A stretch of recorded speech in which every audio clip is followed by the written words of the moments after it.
Bonjour, Marie et ses amis poètes vous proposent aujourd'hui Auguste Jules Richepin, dit Jean Richepin, né à Médéa, Algérie française, le 4 février 1849 et meurt à Paris le 12 décembre 1926, est un poète, romancier et auteur dramatique français.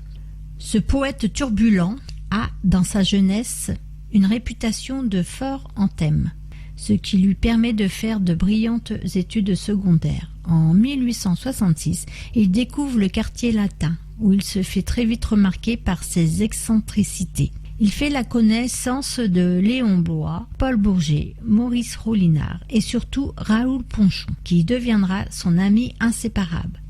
Il intègre l'école normale supérieure en 1861, avant d'obtenir une licence en lettres en 1870. Et voici maintenant, ballade du rôdeur des champs. Nul ne peut dire où je juge. Je n'ai ni lit ni hamac. Je ne connais d'autre huche, si ce n'est mon estomac.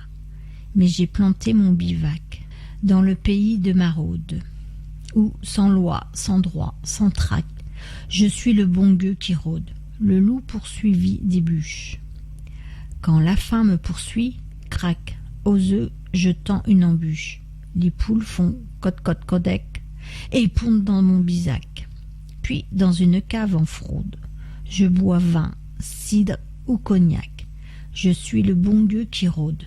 Quand j'ai sifflé litre aux cruches, ma cervelle en micmac, bourdonnant comme une ruche, mon sang fait tic-tac, tic-tac.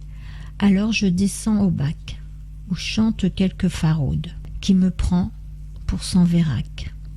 Je suis le bon gueux qui rôde. Mon coup de cœur aujourd'hui est Florence Isaac. Florence Isaac est née à Rouen le 1er février 1969, habite à Maloney. Elle est chargée de clientèle à la banque postale.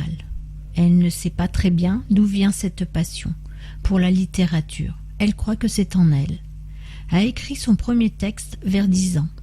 A été bercée dans le monde artistique avec son père artiste peintre. Mais à la lecture des Misérables, ce fut pour elle une réelle révélation.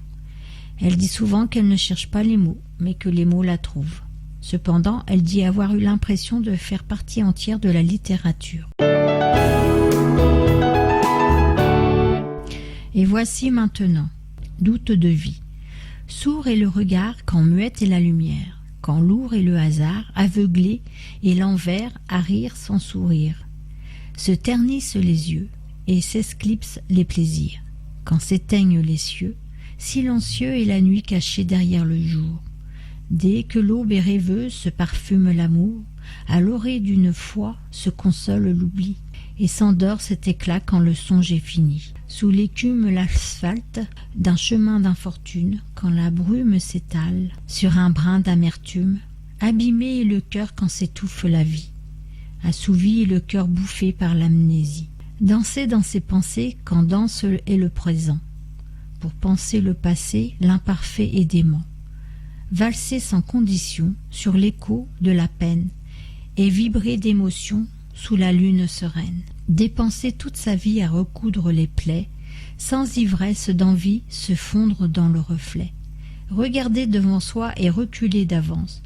La vie n'est pas un choix, mais un état d'urgence. Délicieuse existence sans cesse éclaboussée par l'apparence frileuse de nos âmes agitées. Sous les sens insensés chuchote la démence. Quand l'essence des rosées parfume la conscience, dans le creux de son ombre vit le point lumineux d'un seul corps qui succombe aux délices des cieux. Entouré de ses voix spirituelles est la route, car troublée par l'éclat charnel reste le doute. Marie et ses amis poètes vous remercient et vous donnent rendez-vous mercredi prochain. Au revoir.